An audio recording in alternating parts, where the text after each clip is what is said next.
It was a quiet afternoon in a peaceful neighborhood park where families gathered, children laughed, and the world felt momentarily still. Among them was Marcus, a Black War veteran, sitting calmly on a bench, lost in thought. He wore a hat embroidered with his unit's insignia, a symbol of years spent serving his country with pride and honor. For him, the park was a place of reflection, a brief escape from the challenges of daily life. But that peace was shattered when an officer approached him, his demeanor sharp, his tone demanding. The officer's voice carried assumptions, and his questions quickly escalated into accusations. Marcus stayed calm, his quiet dignity unwavering, but the tension was undeniable. Little did the officer know, a second pair of eyes was watching from a distance, his own police captain, sitting unnoticed in his car. The captain's face tightened as he observed the interaction. Something about the officer's behavior didn't sit right with him, and he knew he couldn't let this continue unchecked. What the captain decided to do next would change the course of the day, and perhaps the officer's career forever. Stay tuned to see how this tense moment unfolds and the powerful lesson it carries. The officer's voice grew louder, sharp enough to draw the attention of a few passers-by. Marcus sat quietly, his hands resting on his lap, answering each question with calm, measured words. But the questions felt less like inquiries and more like accusations. "What are you doing here? Do you have ID?" the officer demanded, standing over him. Marcus reached for his wallet, careful not to make any sudden moves, his military training guiding his calm. He was used to handling pressure, but this felt different. It wasn't a battlefield, it was his own neighborhood park. Meanwhile, the police captain remained in his car, observing every word, every gesture. He had seen Marcus before. He recognized the veteran from local community events, a man who had always been respectful and kind. But now, the captain's chest tightened as he watched his officer cross lines that should never be crossed. He didn't step out of the car, not yet. He wanted to see how far this would go. The tension between Marcus and the officer grew thicker. Nearby, a young mother whispered to her son, pulling him away from the scene. The air felt heavy, as if everyone in the park could sense that something was terribly wrong. The officer's tone turned more condescending as he asked Marcus why he was sitting alone. "People don't just sit around here without a reason," the officer said, his hand resting near his holster. Marcus remained composed, keeping his voice steady. "This is a public park," he said calmly. "I come here often to clear my head. Is that a problem, officer?" The officer's eyes narrowed as he glanced at Marcus's veteran hat, as if trying to decide whether to believe him. "We've had complaints about suspicious behavior in this area," the officer replied, his voice laced with suspicion. Marcus raised an eyebrow, but didn't argue. He had seen this before. This wasn't the first time his presence had been questioned without cause. From his car, the captain clenched his jaw, his grip tightening on the steering wheel. He knew his officer was walking a fine line, and with each passing moment, that line was being crossed.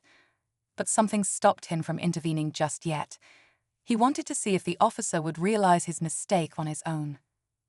Across the park, a young man holding his phone hesitated, unsure whether to record the scene unfolding. Nearby, an elderly couple whispered to each other, watching intently.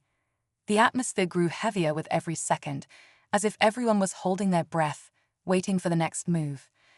The officer's patience seemed to wear thin, his body language growing more aggressive. "I need to see some proof you belong here," he snapped, ignoring the calm demeanor Marcus had maintained throughout. Marcus slowly handed over his ID, his expression steady but his eyes betraying a hint of frustration. The officer scrutinized the card, glancing back at Marcus as if searching for something to justify his behavior. "A veteran, huh?" he muttered, almost dismissively. "Doesn't mean you can't be causing trouble."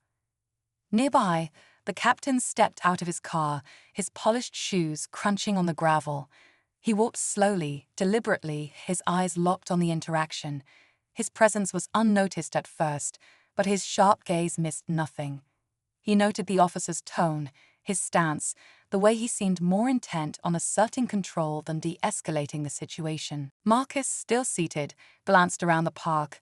He noticed the people watching from a distance, their curiosity mixed with unease. He didn't blame them. He knew how quickly moments like these could spiral out of control. His voice remained calm as he said, "Officer, I've answered your questions. I've shown you my ID. What more do you need from me?" The officer's response was cut short at a sound of deliberate footsteps approaching. Marcus turned his head slightly, noticing the captain for the first time. The officer froze, his posture stiffening. The captain's voice was calm, but carried a weight that silenced the park. "Is there a problem here, officer?" he asked, his eyes steady and unblinking. The air felt electric, and everyone waited to see what would happen next. The officer spun around, his face a mix of surprise and unease as he recognized the captain. "No problem, sir," he stammered, his tone suddenly shifting. But the captain's sharp gaze didn't waver. "Doesn't look that way to me," the captain replied evenly, his voice cutting through the tension. He glanced at Marcus, who met his eyes with calm but tired resolve. The captain turned back to the officer. "Explain to me what's happening here," he demanded. The officer hesitated, struggling to come up with an answer that wouldn't implicate him. "I was just following up on some reports of suspicious activity in the park," he said, his voice faltering. "Suspicious activity," the captain repeated, raising an eyebrow. He gestured toward Marcus. "You're saying this man, a veteran sitting on a park bench, looks suspicious to you?" The officer opened his mouth to respond, but the captain cut him off. "Before you answer, let me remind you that I've been watching this entire exchange." Just then, the young man who had been hesitant earlier began recording, his phone capturing the scene. A few more onlookers moved closer, their curiosity piqued by the captain's authoritative tone. The officer's face grew pale, but the captain wasn't done. "We're going to have a long talk about your approach today," he said, his voice low but firm. But before he could say more, another officer arrived on the scene, radio in hand. "Captain," the newcomer said, "we just got a call. Someone reported this exact situation, the officer harassing a man in the park. The caller claims they've been watching everything." The revelation sent a ripple through the crowd, and even Marcus looked surprised. The stakes had just been raised, and the captain's expression turned even more serious. "Looks like this day isn't over yet," he said, his voice laced with tension. The officer's face turned even paler as the second officer's words sank in. The crowd, now larger, watched in silence, their phones capturing every moment. Marcus, still seated, let out a slow breath, his calm demeanor never faltering. The captain looked at the first officer, his voice sharp but controlled. "You've not only drawn attention to yourself, but to this department. I hope you understand the gravity of what you've done here." The first officer stammered, "Captain, I didn't mean." But the captain raised a hand to silence him. "Intent doesn't excuse impact," he said firmly. "Your actions have consequences, not just for you, but for the trust we're supposed to uphold with this community." Then, unexpectedly, the captain turned to Marcus. "Mr. Daniels," he said, addressing him with respect, "I want to personally apologize for what you've been put through today. This isn't how we serve or protect." Marcus nodded, his expression softening, but his eyes held the weight of someone who had seen this play out too many times before. Before the scene could conclude, the young man who had been recording spoke up. "Captain," he said nervously, "the person who reported this, I think it was me." All eyes turned to him as he explained, "I saw how the officer approached him, and it just didn't sit right. I called to make sure someone else knew what was happening." The captain's expression shifted, a mix of surprise and gratitude. "You did the right thing," he said. "It takes courage to speak up when you see something wrong." The young man nodded, clearly relieved, but the moment wasn't over yet. The captain stepped back, looking at his officers and then at the crowd. "This is a reminder for all of us. Every action we take is seen, heard, and remembered. It's our job to be better, for everyone. As the tension in the park began to ease, Marcus stood up, adjusting his hat. He looked at the captain and said, "Thank you for stepping in. It shouldn't have to be this way, but I hope things change." The captain nodded solemnly. "So do I." Just as it seemed the story was over, the officer's radio crackled with another report, a similar incident in another part of town. The captain's jaw tightened. "Looks like we have more work to do," he said, walking back to his car, leaving the crowd to reflect on what they had just witnessed. As the captain drove off, the crowd slowly began to disperse, though the weight of what had just happened lingered in the air. Marcus remained by the bench for a moment, watching the park return to its usual calm. A few people nodded at him in quiet solidarity before going on their way. The young man who had recorded the scene approached him hesitantly. "I hope I did the right thing," he said, his voice unsure. Marcus gave him a small, reassuring smile.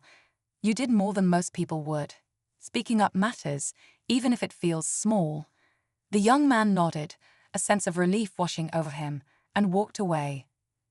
As Marcus prepared to leave, the second officer, the one who had delivered the report, approached him. "Mr. Daniels," he said softly, "I just want to say I'm sorry. You shouldn't have to go through that." Marcus nodded, appreciating the sincerity, but he chose his words carefully. "Apologies are a start," he said, "but actions will always matter more."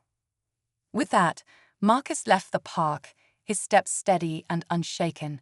For him, this wasn't just another incident, it was a reminder of the ongoing fight for respect and dignity. For those who watched, it was a lesson they wouldn't soon forget.